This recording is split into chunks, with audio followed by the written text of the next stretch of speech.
The rain had been hammering against the roof of Blackwood Manor for 3 days straight. Elias, an antique clock restorer, sat alone in the grand library. He had been hired to fix the manor's centerpiece, a 7-foot-tall mahogany grandfather clock that had ticked in over 50 years. The current owner, a young man named Mr. Sterling, had warned Elias. "The servants say the clock is cursed."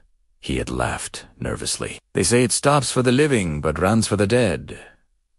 Elias, a man of science and gears, had simply smiled and accepted the job. By 11 p.m., the house was silent, save for the drumming rain and the scratching of Elias's tools. He had dismantled the clock face. The mainspring was snapped, and the pendulum was rusted solid. It was physically impossible for this machine to function. Elias rubbed his tired eyes and reached for his coffee. That was when he heard it. Tick. He froze. The sound was heavy and rhythmic, coming from deep within the wooden casing of the clock.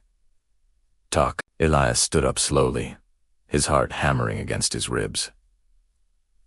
He looked at the gears spread out on the table. The clock was empty. It was a hollow shell. Tick, tock. The sound grew louder, echoing off the high bookshelves. The temperature in the room plummeted. Elias could see his own breath misting in the air. He grabbed his flashlight and shone it into the hollow belly of the clock.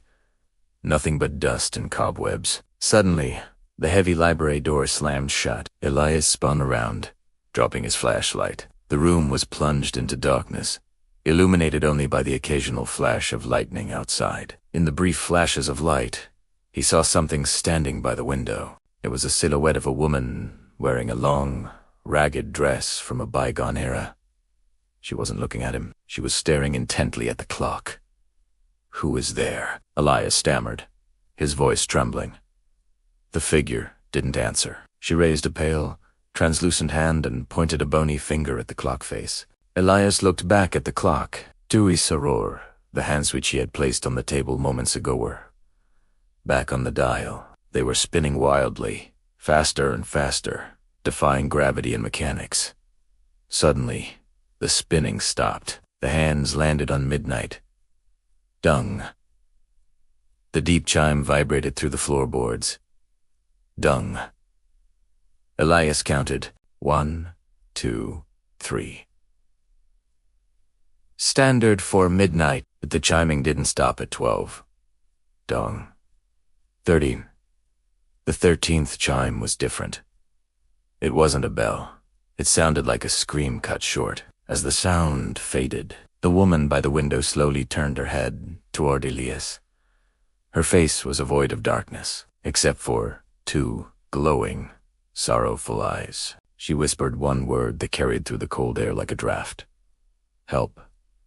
Then she vanished. Trembling, Elias approached the clock. He noticed a loose panel at the bottom that the vibration of the 13th chime had jarred open. Inside, hidden for decades, was a small, silver locket and a folded letter. The letter revealed a tragic secreta made wrongly accused of theft and locked in the cellar by the original master of the house exactly 50 years ago. She had died waiting to be released. Elias didn't fix the clock that night. He left the manor at dawn and handed the letter to Mr. Sterling. The remains of the maid were found, and she was given a proper burial. The grandfather clock never ticked again, but sometimes, on stormy nights, the residents of Blackwood Manor claim they can hear a soft, grateful whisper echoing in the library, just as the clock strikes 12.